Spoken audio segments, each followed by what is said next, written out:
आज से 2 दिन पहले जब इन्हीं वस्त्रों को धारण करते हुए हमने प्रत्येक दिन की तरह अपनी वीडियो का प्रसारण आपके समक्ष किया, तो उस वीडियो के विषयों से ज्यादा जो हमने कमेंट्स पढ़े वो हमारे वस्त्रों के बारे में थे, जो कि हमें भी काफी हद तक महिलानुमा लगते हैं। जहां पर हमने कमेंट्स देखे कि क्या हम आपके सामने लिंक प्रदान कर सकते हैं हमारे वस्त्र का। तो इसके बाद जब हम अपनी खोज पर निकले तो हमें ये बात ज्ञात हुई कि यूट्यूब की एक योजना है जिसमें शॉपिंग टैब का प्रयोग करते हुए हम अपने दर्शकों तक उस चीज का, उस वस्तु का, उस पदार्थ का लिंक पहुंचा सकते हैं। तो अगर आपने जल्दीबाजी ना करते हुए अपने स्क्रीन पर आते हुए उस क्रॉस बटन को स्पर्श नहीं किया तो आपको अभी अपनी स्क्रीन पर दिख रहा होगा इस वस्त्र को खरीदने का लिंक, या फिर अगर आप क्रॉस कर चुके हैं तो फिर डिस्क्रिप्शन में जो पहला लिंक है वहां से जाके भी आप इन वस्त्रों तक पहुंच सकते हैं और अगर आप चाहें तो उसे पा सकते हैं। बस इतना ही कहना था हमें इस वीडियो के प्रारंभ में।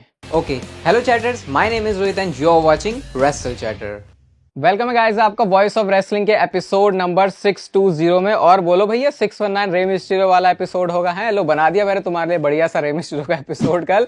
सबसे पहले बात करते हैं कोडी रोड्स के बारे में। तो भैया क्या किसी पॉसिबिलिटी के हिसाब से जो कोडी रोड्स हैं उनकी चैंपियनशिप रिलिंक्विश हो सकती है? तो देखो जब उनकी इंजरी वाली चीज पता चली ना कि रॉयल रंबल में उनकी तो ऐसे मार पिटाई हो गई है तो शायद वो फिट नहीं है, इंजर्ड हो चुके हैं। वैसे तो अगले स्मैकडाउन के शो में कोडी रोड्स आने वाले हैं, लेकिन एक ये भी स्पेकुलेशन है कि क्या कोडी रोड्स की चैंपियनशिप रिलिंक्विश हो सकती है। एक वैलिड रीजन है बहुत, और वो क्या है कि कोडी रोड्स को डब्ल्यूडब्ल्यूई हो सकता है चैंपियनशिप हरवाना ना चाहे, लेकिन वो अनडिस्प्यूटेड चैंपियनशिप का रास्ता रेसलमेनिया के लिए अलग और कोडी रोड्स का रास्ता अलग करना चाहती है। तो फिर इस तरीके से वो टाइटल रिलिंक्विश हो सकता है कि कोडी रोड्स को वो टाइटल हारना भी ना पड़े। देखो एक पॉसिबिलिटी तो है, कंसिडरिंग जितने ज्यादा झोल झमेले ऑलरेडी हो चुके हैं इस रेसलमेनिया के मैच कार्ड में, ये हो तो सकता है, लेकिन मुझे पर्सनली इसके चांसेस बहुत ज्यादा कम लगते हैं। क्योंकि अब डब्ल्यूडब्ल्यूई ऐसा क्यों ही चाहेगी, और शायद हमको लग रहा है कि John Cena versus Cody Rhodes वो मैच है जो कि डब्ल्यूडब्ल्यूई करवा सकती है रेसलमेनिया में अनडिस्प्यूटेड चैंपियनशिप के लिए, तो इसका चांस तो कम है। लेकिन एक दूसरी चीज जो कि जे ओसो से रिलेटेड है और कोडी रोड्स से रिलेटेड है। सबसे पहले तो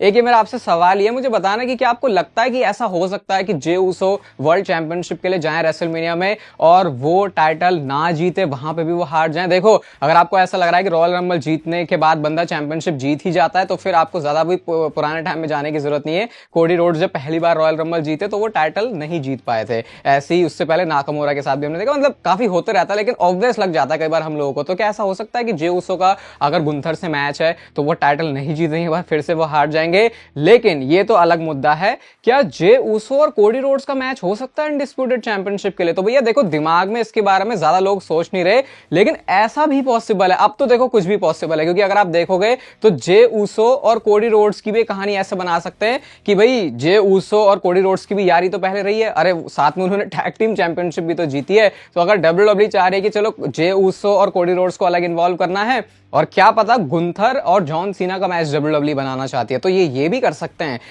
हालांकि मुझे ऐसा होने के चांसेस अगेन कम ही लग रहे हैं। वैसे चांसेस तो मुझे कम ऐसे भी लगे थे कि रॉक के बारे में जो बात हो रही है वो तो ऐसे ही है, लेकिन अब कुछ भी हो सकता है भाई। तो मैं तो अब ऐसे चल रहा हूँ कि भैया अब बहते रहो बस नदी के प्रवाह के साथ, कि बस चलते रहो, जहां पे पहुंचा दे वहां हम भी किसी झरने में फिर डब्ल्यूडब्ल्यूई के साथ गिर जाएंगे। क्योंकि जो इन्होंने अभी पिछले 2-3 महीनों में उथल पुथल कहानी मचा दी है, अब तो लिटरली कुछ भी हो सकता है। हमने डब्ल्यूडब्ल्यूई में ट्राइबल चीफ देखा है, फिर सस्ता ट्राइबल चीफ देखा है, हमने डब्ल्यूडब्ल्यूई में फाइनल बॉस देखा है।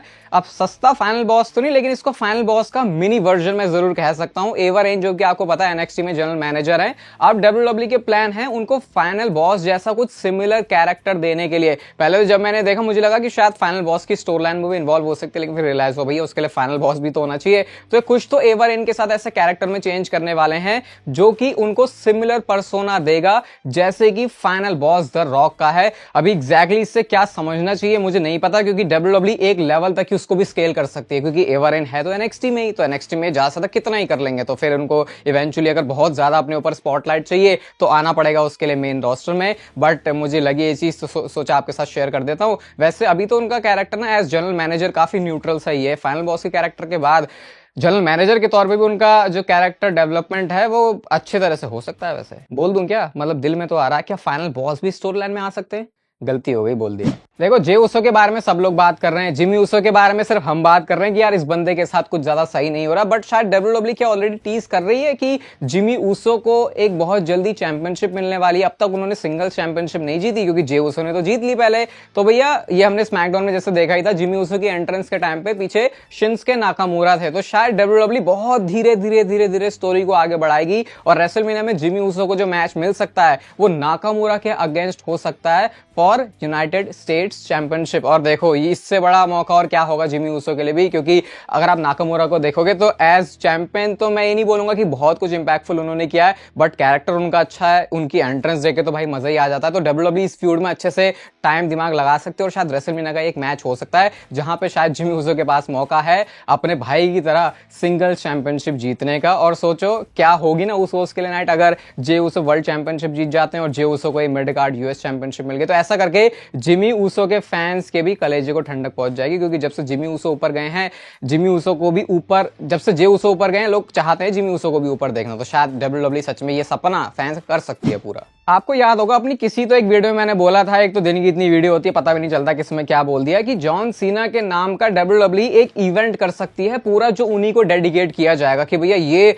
पेपर व्यू जॉन सीना के नाम से है। तो वो नाम शायद निकल के आ चुका है कि जैसे शील्ड का हुआ था ना, द शील्ड का फाइनल चैप्टर, तो जॉन सीना के लिए भी कुछ सिमिलर होगा। फाइनल चैप्टर नहीं, रूथलेस अग्रेशन, ऐसी कुछ बैक स्टेज बातें आ रही है कि डब्ल्यूडब्ल्यू इस नाम के साथ जा सकती है और वो इसको करवाएगी। एक मैच भी इवन सामने आ चुका है, मतलब किसके अगेंस्ट है वो नहीं, लेकिन 27 दिसंबर ये वो शायद पॉसिबल डेट है जब डब्ल्यूडब्ल्यू में अपना आखिरी मैच जॉन सीना रेसल करेंगे और उस इवेंट को पूरा ब्रांड ही ऐसे किया जाएगा रूथलेस अग्रेशन के नाम से। आपको पता ही है इन दो शब्दों का कितना ज्यादा महत्व है जॉन सीना के करियर में, क्योंकि जॉन सीना की शुरुआत यहां से हुई थी जब उन्होंने कर्ट एंगल को वो खींच के तमाचा रसीद के दिया था। फिलहाल तो देखो मेरे को इतना मजा आ नहीं रहा जॉन सीना के बारे में बात करने में, और ऐसा क्यों है वो आपको पता ही चल रहा होगा पिछले कुछ वीडियो से।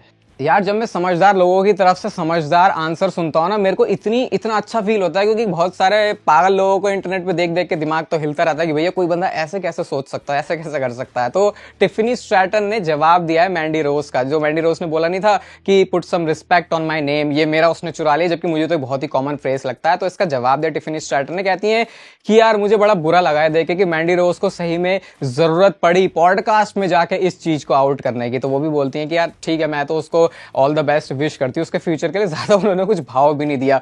इससे ज्यादा सेंसिबल रिप्लाई ना चीजों का हो नहीं सकता सही में, जब आपको लगे कि बंदा इतना स्टूपिड बात कर रहा है कि यार इस पे बोले भी क्या, लेकिन अगर कुछ बोलना ही है तो फिर भाई यही आप बोल सकते हो, क्योंकि फिर ऐसे बंदों के साथ क्या ही आप आर्ग्यू करोगे।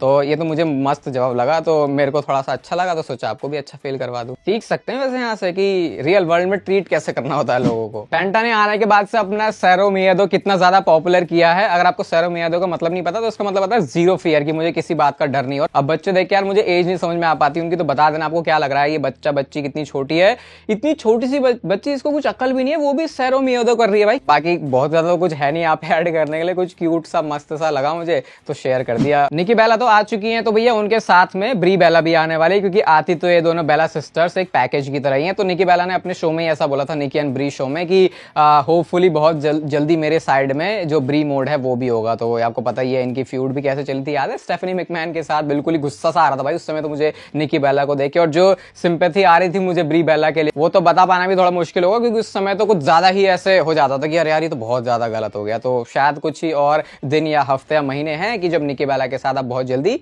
ब्री बेला को भी देखने वाले हो। थोड़ा सा फ्रेश फीलिंग आएगी, भले ही पुराने लोग आ रहे हैं लेकिन ठीक है। समंथा इरविन का डब्ल्यूडब्ल्यू से जाना बहुत ज्यादा शॉकिंग था, क्योंकि जब सारे लोग उनको प्रेस कर रहे हैं उस टाइम पर वो डब्ल्यूडब्ल्यू कंपनी से गई। लेकिन अब समंथा इरविन का ऐसा कहना है कि जो उन्होंने प्रोफेशनल रेसलिंग के अंदर किया है, अगर दोबारा से आके वो अपनी स्टोरी को फिनिश नहीं करती तो ये बहुत ज्यादा वेस्ट हो जाएगा। भाई समंथा इरविन अब चाहे कुछ अच्छा बोले चाहे बुरा बोले, लोग उनको सिर्फ गरिया रहे हैं, क्योंकि लोगों को ये बात हजम नहीं हुई कि तुम हमारे इमोशंस के साथ खेल के चली गई। क्योंकि समंथा इरविन को सिर्फ अनाउंसिंग नहीं करनी थी डब्ल्यूडब्ल्यू में, उनको कोई एक रोल भी चाहिए था, लेकिन डब्ल्यूडब्ल्यू ने वो चीज उनको दी नहीं। तो उसके बाद उनको एक्सप्लोर करना था, तो वो डब्ल्यूडब्ल्यू से चली गई, फिर उन्होंने बहुत सारी बातें बोली, फिर इंटरनेट पर बवाल समझ गया, तो अब लोगों ने यार थोड़ा सा एक्सेप्ट नहीं किया। अब तो मुझे लगता है कि ये जो गलत बातें फैली है समंथा के बारे में ये तभी फिक्स हो सकती है जब वो WWE में आएंगी, लेकिन हिंट तो वो पूरे कर रही है कि मूड तो उनका है। और वैसे भी जब वो WWE में थी उनको जितनी अटेंशन मिलती थी ऑब्वियसली वो बाहर जाके जब तक उससे भी बहुत कुछ बड़ा ना करें तो वो उनको तब तक तो मिलेगी नहीं। जल्दी से आपको रेसलमेनिया के 2 मैचेस बता देता हूं। तो कार्ड तो आपको पता है कि अभी हमको बहुत ज्यादा क्लैरिटी के साथ पता नहीं है क्या होगा, लेकिन 2 और ऐसे मैचेस जो कि अब बनते हुए दिखाई दे रहे हैं। पहला Kevin Owens versus Sami Zayn, बहुत ज्यादा ऑब्वियस है जिस तरीके से केविन ओवेंस ने मारा है शायद WWE इसको रेसलमेनिया तक लेके जा सकती है। वैसे तो एलिमिनेशन चेंबर कनाडा से ही होने वाले तो WWE इसको वहां पे भी कर सकती है और मे भी उसके बाद जाके रीमैच भी। पर्सनली इस मैच को तुम 1 करोड़ बार कराओ या फिर सालों साल हर हफ्ते कराओ, मुझे इतनी प्रॉब्लम होगी नहीं, क्योंकि पता नहीं हर बार जब इनकी फ्यूड बनती है तो कुछ अलग ही स्टोरी उसमें आ जाती है। और जो दूसरा मैच है वो है AJ Styles versus Logan Paul के बीच में। वो जो रॉयल रंबल वाला स्पॉट हमने देखा था उसके बाद अब ऐसा ही लग रहा है। आई थिंक ये मुझे लगता है एजे स्टाइल्स के लिए ज्यादा बढ़िया होगा, क्योंकि लोगन पॉल को तो वैसी अटेंशन मिलती है, तो लोगन पॉल की वजह से ही एटलीस्ट एजे स्टाइल्स को तो वो स्पॉटलाइट मिलेगी। और भाई क्या दिन आ गया कि मुझे ये बोलना पड़ रहा है कि लोगन पॉल की वजह से एजे स्टाइल्स का भला हो जाएगा, उल्टा जबकि ये होना चाहिए था कि एजे स्टाइल्स का वो स्टेटस होना चाहिए था कि लोगन पॉल का भला होता है एजे स्टाइल्स के साथ आके। तो अभी तो ऐसा ही लग रहा है ये मैच। बाकी इससे बुरा ये भी हो सकता है कि WWE ये मैच भी कंसीडर ना करे और एजे स्टाइल्स का कुछ ऐसा मेजर हो ही ना रेसलमेनिया में, जो कि अब अगर कर दिया ट्रिपल एच ने तो भैया फिर तो एक वीडियो के अंदर अच्छे से ही बात होगी इस बारे में। WWE ने अपना थोड़ा सा दिमाग चला लिया है। शार्लेट फेयर जब आई थी तो वो अपने एक बेबी फेस कैरेक्टर के साथ आई थी, लेकिन जब रॉयल रंबल जीती तो थोड़ा सा नेगेटिव रिएक्शन उनको मिल गया। और अब WWE टिफनी स्ट्रैटन और शार्लेट फेयर का जो मैच प्लान कर रही है रेसलमेनिया में, उसमें टिफनी स्ट्रैटन एक बेबी फेस सुपरस्टार होंगी और शार्लेट फेयर यहाँ पे एक हील का रोल प्ले करने वाली, क्योंकि सारे लोग देखना भी चाहेंगे ऐसा ही। अब मैं तो ये सोचता हूँ कि शार्लेट फेयर हील होने के बाद भी टिफनी स्ट्रैटन के साथ रेसलमेनिया में लड़ रही है, और यूजुअली हमको ऐसी आदत है देखना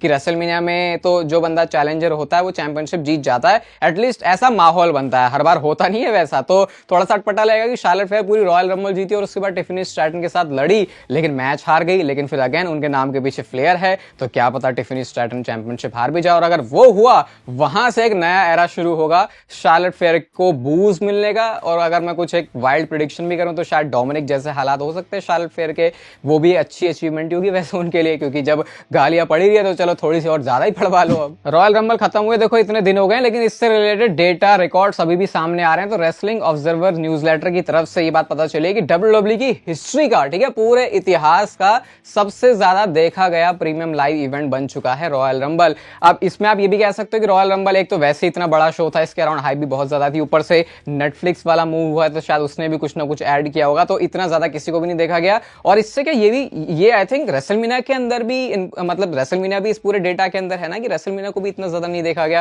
क्योंकि ऑडियंस के मामले में तो ऑब्वियसली ये तो सबसे ऊपर नहीं गया है। वो तो रेसलमेनिया में 1 लाख से ऊपर जो अटेंडेंस WWE ने बताई थी वही रहेगा हमेशा, लेकिन ये भी एक बड़ा ही रिकॉर्ड है भाई कि सबसे ज्यादा मतलब। तो रॉयल रंबल इस तरीके से बना है आगे 2025 का, तो फिर आप सोचो कि रेसलमेनिया कैसी जाएगी। हाँ, कार्ड के बारे में ना सोचो तो आपको सोचने में थोड़ी आसानी हो जाएगी फिर, क्योंकि कार्ड का तो पता नहीं चल रहा कुछ भी। देखो इस बार WWE ने अनाउंस किया रोमन रेंस को कि भैया बंदे की हालत थोड़ी सी खराब हो गई है, अब वो WWE टेलीविजन पर अपीयर होगा नहीं। और मैंने आपको बताया था कि कैसे इस बार इसको उन्होंने अनाउंस किया है ताकि इसका ये यूज कर सके स्टोरी लाइन में। और जैसे मैंने आपको बताया था कि पॉसिबली एलिमिनेशन चेंबर वो जगह हो सकती है जहां पे हमको सीधा रोमन रेंस का रिटर्न देखने को मिले, बट WWE एक दूसरे ऑप्शन के साथ भी जा सकती है, और वो ये है कि रोमन रेंस एलिमिनेशन चेंबर में तो आए लेकिन एक सरप्राइज रिटर्न की तरह नहीं बल्कि एक एंट्रेंट की तरह। तो सीन कुछ इस तरीके से हो सकता है कि अभी जब एक आखिरी स्पॉट बचेगा कि एलिमिनेशन चेंबर में कौन एंटर करेगा, रोमन रेंस वाले स्पॉट को सिक्योर करेंगे। ये आखिरी शो आप मान सकते हो एलिमिनेशन चेंबर से पहले का, जिसके बाद रोमन रेंस लॉक हो जाएंगे एलिमिनेशन चेंबर के अंदर, और उसके बाद फिर स्टेडियम शो के अंदर